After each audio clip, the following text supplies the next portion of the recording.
Okay, here we're looking at our new project. We got Mikey's 73 Nova. Front end's getting a little squirrely on them. Bushings are a little tired. Brakes are a little soft. It's got the old drum brakes on there. So what we're gonna do is we're gonna go up to these big badass brakes that we get from CPP. I like a lot of their kits. They're always complete, good instructions, so on and so forth. We got a proportioning valve, new brake lines, we've got new springs. Over here on the table we've got all of our ball joints, tie rod ends, etc, etc, etc. So we're gonna get all these babies onto here. First thing we got to do, of course, take all the old stuff off.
Okay, and our nuts here on the tie rod ends and on the ball joints right here, we don't take these off all the way. We just loosen them up and get ourselves about 1/4 of an inch here. We still got to make sure that we've got enough of the thread biting on the nut here, because we're going to put a pickle fork in here, and when we hammer this and it comes apart, if this nut's not on here, everything just goes kaplowy everywhere. So if we do it this way, it's a nice controlled situation.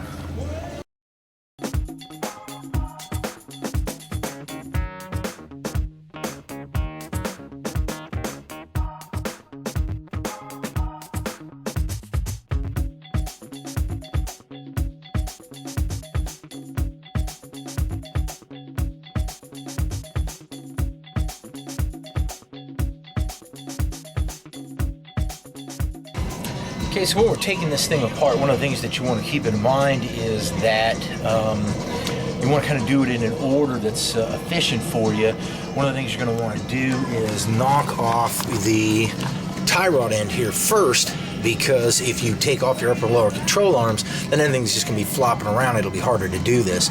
So we'll be able to pop this off, then this will swing out of the way, and we'll be able to get the bolt here on our pitman arm.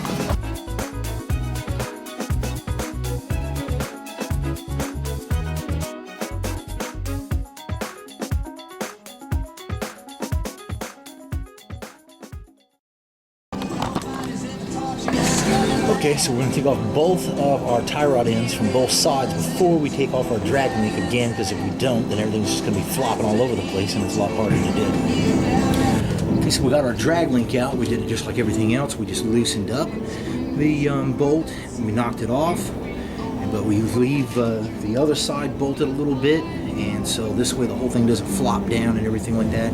So just loosen the bolts up a little bit, knock out the get your pickle fork and knock it out, and then you get it like this. Now also, once this has been sitting around for a while, you're going to forget which way this went in. So you want to see that the short side here, this is going to the left, and you can see that this is a little bit longer between these two bolts. This goes on the right side. So short to the left, long to the right.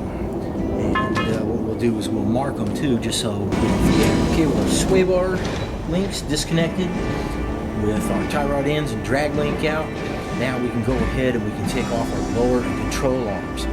So what I'm going to be doing here is I'm going to be taking off the bolts to the back here, or the nut I should say. I'm not going to take the whole entire bolt off, because if you do, the whole thing here is just going to come hammering down. We don't want that to get hurt and stuff. So I'm just going to loosen these bolts up, then I'm going to knock out the upper and lower here, and go from there. We'll hold the cross member right in here, so you can stick the wrench right through the hole and screw it.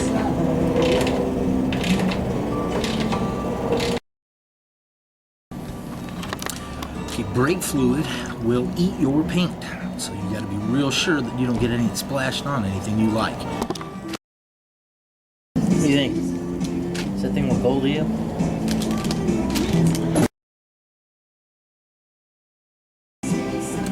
Okay, so now we're going to move our jack up underneath here. I'm going to take these bolts out the rest of the way. Again, be real careful, because this thing will snap your fingers off and stuff. And a lot of guys will use spring compressors on here. Really, that is a better, safer way of doing it. When we put the spring back in, more than likely we'll be using it, depending on how short they are. But I don't like to, so I do it like this. Now, if you're going to hammer the bolts out, just do it nice and gentle like. You don't want to flatten down the head. And you also want to make sure that you don't mess up your threads. So if it's coming off harsh and it looks like it's going to be messing up your threads, then just go ahead and unbolt it, and it will just screw out.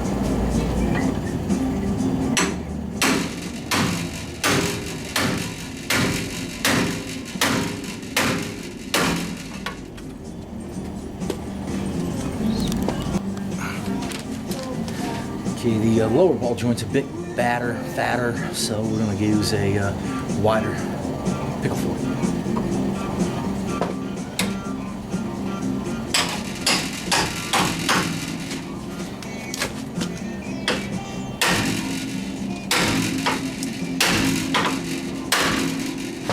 So you see that pop. So now I'm just going to gently take this off.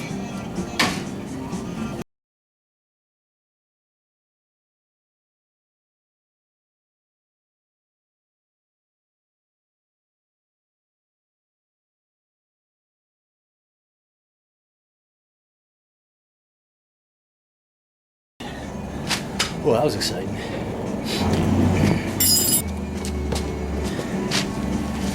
Okay, so this spring here is still pretty taut. So what I've done is just put a strap on right here. I'm putting this down the rest of the way, and hopefully it's not going to break my leg. Maybe I should use that.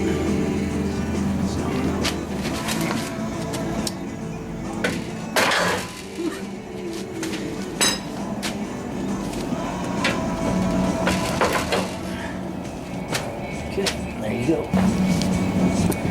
Okay, so with the lower control arm out, we can see that this bushing here on the outside doesn't at face value look that bad, the one that's easier to see. But you can see this one on the inside right here just buggered up bad time. Alright, so we're going to take our lower control arms off now. One of the things we want to do is see how many shims are in there, so you can put it back exactly the same way. So hopefully it'll be in alignment when you get done with it, although of course you'll still want to take it to a shop and make sure it's 100%.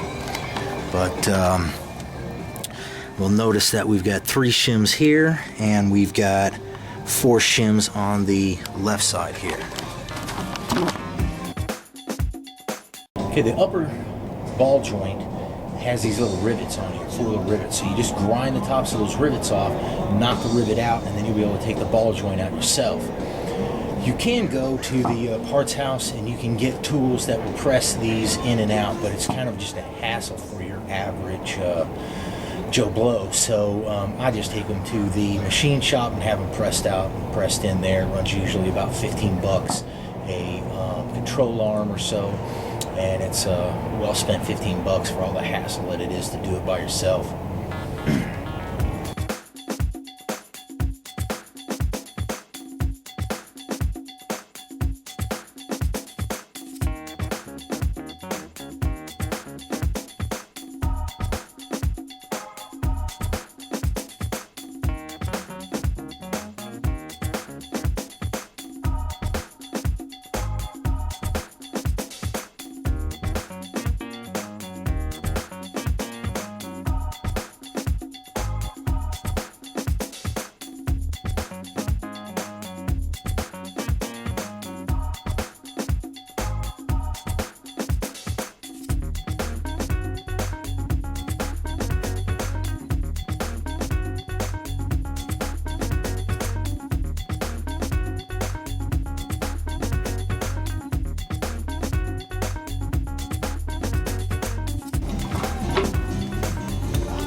There's our second spring.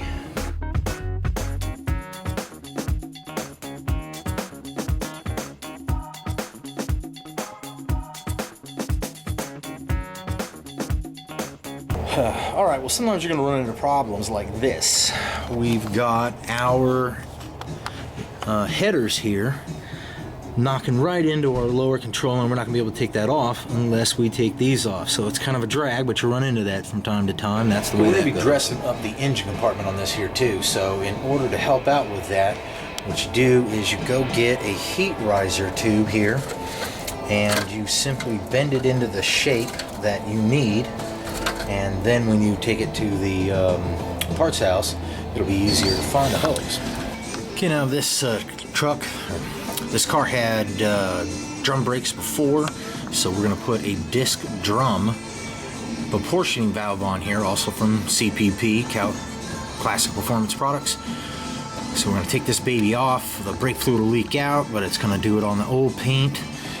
Before we get a new paint on there, we'll want to take all this off and clean it up. Okay, so now what we'll do is we'll grind these little rivets off right here and punch out these upper control arm bushings, and we'll go ahead and unbolt the stoppers that are on here.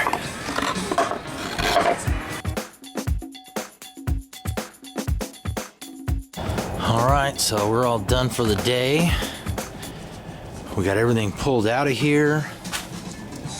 It's looking pretty good.